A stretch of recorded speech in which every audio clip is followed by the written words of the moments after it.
بسم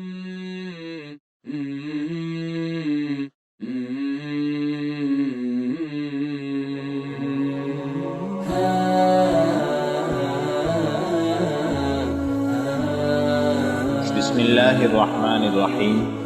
زندگی سے لطف اٹھائیے، سبق نمبر 124، دعا، دوسرا حصہ۔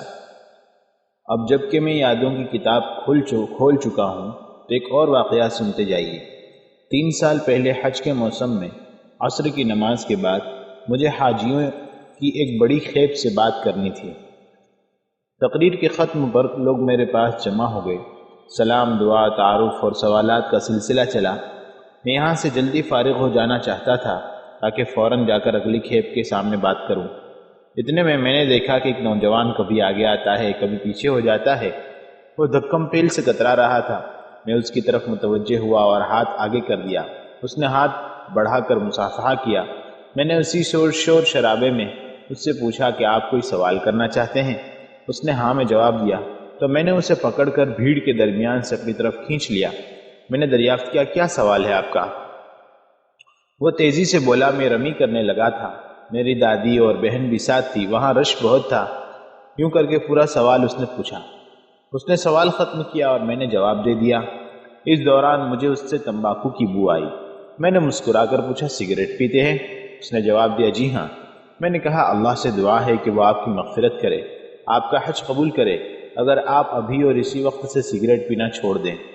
وہ نوجوان خاموش رہا۔ تاثر اس کے چہرے پر ظاہر تھا۔ 8 مہینے کے بعد میں لیکچر دینے ایک مشہور جگہ گیا۔ مسجد میں داخل ہوا تو ایک باوقار نوجوان دروازے پر میرا انتظار کر رہا تھا۔ وہ میری طرف بڑا اور پرجوش انداز میں سلام کہا۔ میں نے سلام کا جواب دیا۔ میں اسے نہ پہچان سکا۔ وہ بولا، کیا آپ مجھے پہچانتے ہیں؟ میں نے کہا، آپ کی محبت اور استقبال کا شکریہ، لیکن میں نے آپ کو پہچانا نہیں۔ وہ بولا، یاد کیجئے، حج کے دوران ایک سگریٹ پینے والا نوجوان آپ سے ملا تھا اور آپ نے اسے سگریٹ چھوڑنے کی تلقین کی تھی۔ میں نے کہا، ہاں۔ وہ بولا، میں وہی ہوں۔ آپ کے لیے خوشخبری ہے کہ الحمدللہ تب سے میں نے سگریٹ اپنے منہ میں نہیں رکھا۔ سگریٹ چھوڑنے سے میرے کئی معاملات بہتر ہو گئے ہیں۔ میں نے اس کا ہاتھ پکڑ کر خوشی سے ہلایا اور آگے بڑھ گیا۔ یہاں میرے اس یقین میں اضافہ ہوا کہ لوگوں کی موجودگی میں ان کے لیے دعا کرنا نہایت اثر کرنے والا ہے۔ نبی کریم صلی اللہ علیہ وسلم کا طریقہ بھی یہی تھا۔ آپ دعا کی مہارت کے ذریعے سے لوگوں کو دین کی طرف مائل کرتے تھے۔ طفیل بن عمرو قبیلہ دوس کے سردار اور امام تھے۔ وہ ایک روز کسی کام سے مکہ آئے۔ قریش کے بڑے لوگوں نے انہیں دیکھا تو دریافت کیا، تم کون ہو؟ انہوں نے بتایا کہ میں دوس کا سردار طفیل بن عمرو ہوں۔ قریش کو خطرہ ہوا کہ طفیل بن عمرو رسول اللہ صلی اللہ علیہ وسلم سے ملاقات کر کے متاثر نہ ہو جائے۔ انہوں نے طفیل سے کہا، یہاں ایک آدمی ہے جس کا دعویٰ ہے کہ وہ نبی ہے، اس کے قریب بیٹھنے یا اس کی باتیں سننے سے پرہیز کیجیے گا، وہ جادوگر ہے، اگر آپ اس کی باتیں سننے بیٹھ گئے تو دماغ خراب ہو جائے گا۔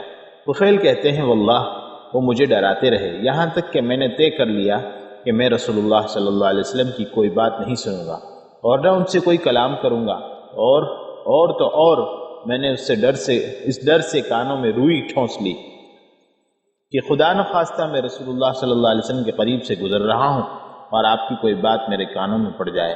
اگلی صبح میں مسجد میں آیا تو دیکھا کہ رسول اللہ صلی اللہ علیہ وسلم کھڑے نماز پڑھ رہے ہیں۔ میں آپ کے قریب جا کر کھڑا ہو گیا۔ آخر اللہ نے مجھے رسول اللہ صلی اللہ علیہ وسلم کے الفاظ سنا کر چھوڑے۔ یہ بڑا عمدہ کلام تھا۔ میں نے دل میں کہا، میری ماں کی برادری، میری ماں کی بربادی، واللہ میں اچھا خاصا عقلمند آدمی ہوں، برا بھلا خوب اچھا جانتا ہوں اور سمجھتا ہوں، پھر میں اس آدمی کا کلام کیوں نہ سن لوں؟ اگر اس کی باتیں اچھی ہوئیں تو قبول کر لوں گا، بری ہوئی تو چھوڑ دوں گا۔ میں وہاں ٹھہرا رہا۔ رسول اللہ صلی اللہ علیہ وسلم نماز مکمل کر کے گھر کو روانہ ہوئے تو میں بھی آپ کے پیچھے ہو لیا۔ آپ اپنے گھر چلے گئے، میں بھی پیچھے پیچھے گھر میں داخل ہو گیا۔ میں نے کہا، محمد، آپ کی قوم یہ اور یہ کہتی ہے، واللہ وہ مجھے ڈراتے ہیں، یہاں تک کہ میں نے اپنے کانوں میں روئی ٹھونس لی تاکہ آپ کی باتیں نہ سن سکوں۔ اب میں آپ کی ایک بات سن چکا ہوں جو مجھے اچھی لگی ہے، اس لیے آپ اپنا معاملہ میرے سامنے پیش کریں۔ طفیل کی یہ باتیں سن کر رسول اللہ صلی اللہ علیہ وسلم خوش ہوئے۔ آپ نے طفیل کے سامنے اسلام پیش کیا اور قرآن کی تلاوت کی۔ طفیل بن عمرو رضی اللہ عنہ نے وہیں اسلام قبول کر لیا۔ انہوں نے کہا، اے اللہ کے نبی، قوم میری بات مانتی ہے، میں جا کر انہیں اسلام کی طرف بلاؤں گا۔ یہ کہہ کر طفیل مکہ سے نکلے اور وقت ضائع کیے بغیر اپنی قوم کے پاس پہنچے۔ والد ملنے آئے جو نہایت بوڑھے تھے اور زندگی کے دن گن رہے تھے۔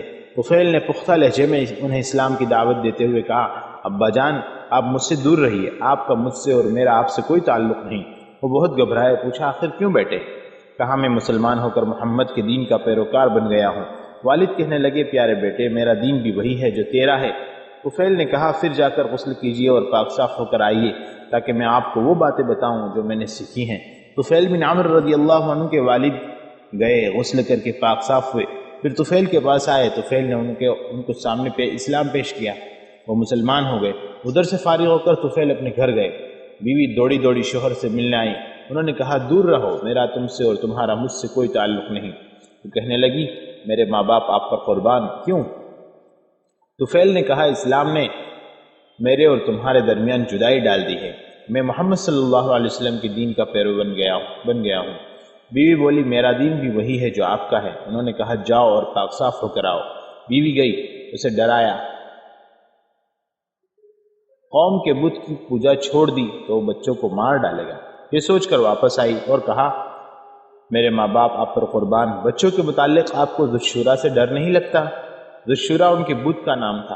ان کا عقیدہ تھا کہ جو شخص اس کی پوجا چھوڑ دے وہ اسے اور اس کے بال بچوں کو موت کے گھاٹ اتار دیتا ہے۔ طفیل کہنے لگے، جاؤ میں تمہیں ذمہ داری دیتا ہوں کہ ذوالشورا انہیں کوئی نقصان نہیں پہنچائے گا۔ وہ گئی اور غسل کر کے آئی، انہوں نے اسلام کے متعلق بتایا تو اس نے اسلام قبول کر لیا۔ اس کے بعد طفیل بن عمر قوم کے گھر گھر جا کر اسلام کی دعوت دینے لگے۔ وہ ان کی مجلسوں میں جاتے اور چوراہوں میں